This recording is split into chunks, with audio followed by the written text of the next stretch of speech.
Assalamualaikum warahmatullahi wabarakatuh. Nama saya Afifa Ismail Nur, Stambuk L131171043. Tujuan saya membuat video ini merupakan syarat kelulusan mata kuliah metode penelitian dengan dosen pengampu Bapak Dr. Hendra Pribadi SPMP. Baik, saya akan mempresentasikan usulan penelitian saya yaitu viabilitas benih nangka Artocarpus heterophyllus pada berbagai ukuran benih di persemaian Bappedas HL Palu Poso.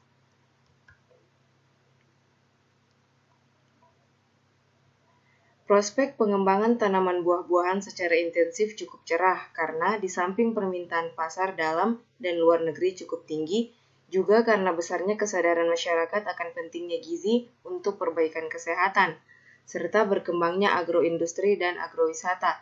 Nangka banyak terdapat di Indonesia dan bijinya belum dimanfaatkan dengan optimal.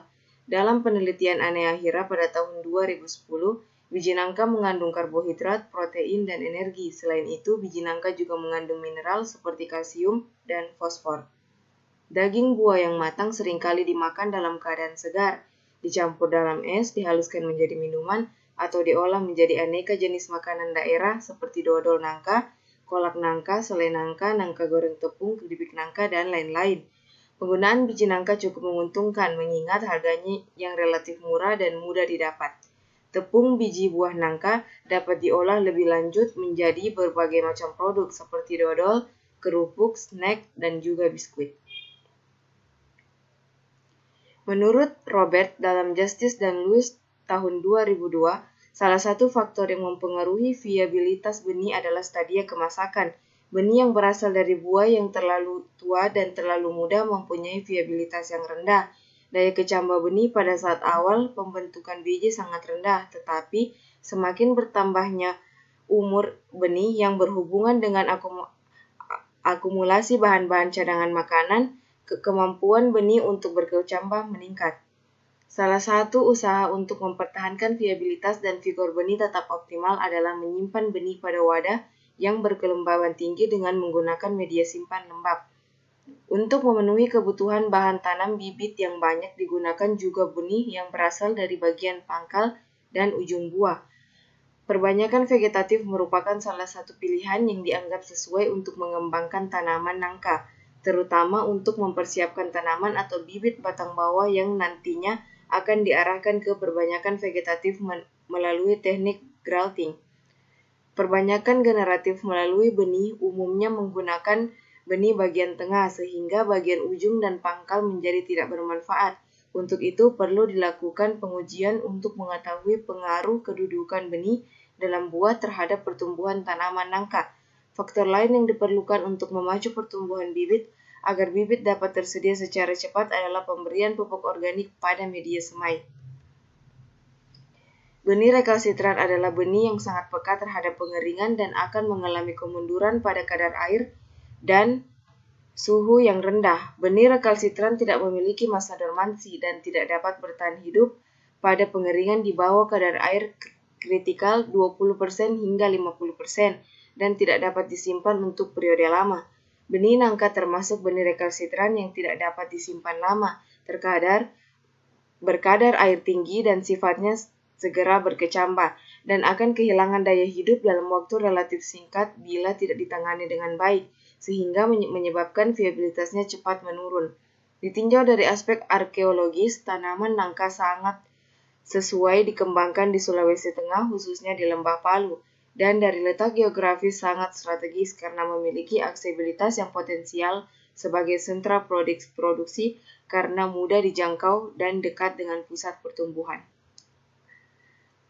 Benih nangka akan mengalami kemunduran perkecambahan apabila kadar airnya turun dari 20% sehingga perlu dilakukan perlakuan agar perkecambahan benih nangka menjadi maksimal sebelum penanaman.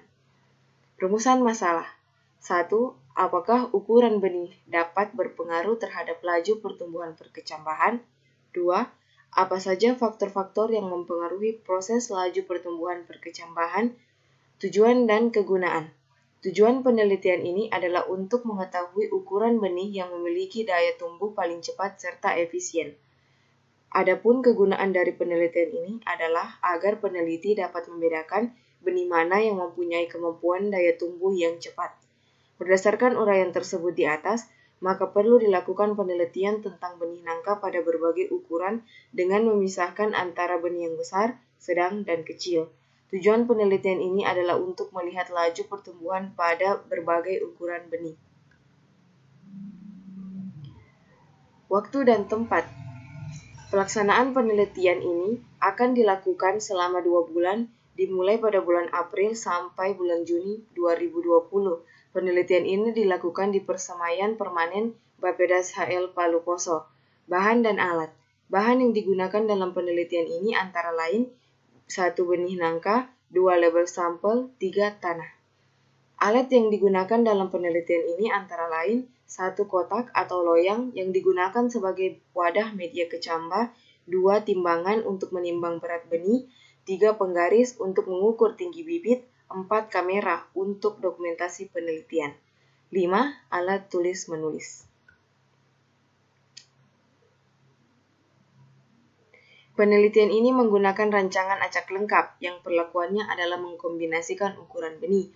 Dalam penentuan ukuran benih nangka didasarkan pada berat benih setelah diketahui kisaran ukuran benih yang akan digunakan dalam penelitian ini sebagai berikut. Untuk benih yang kecil, ukurannya kurang dari 2,36 gram dan ukuran benih yang sedang itu 2,36 gram hingga 3,49 gram.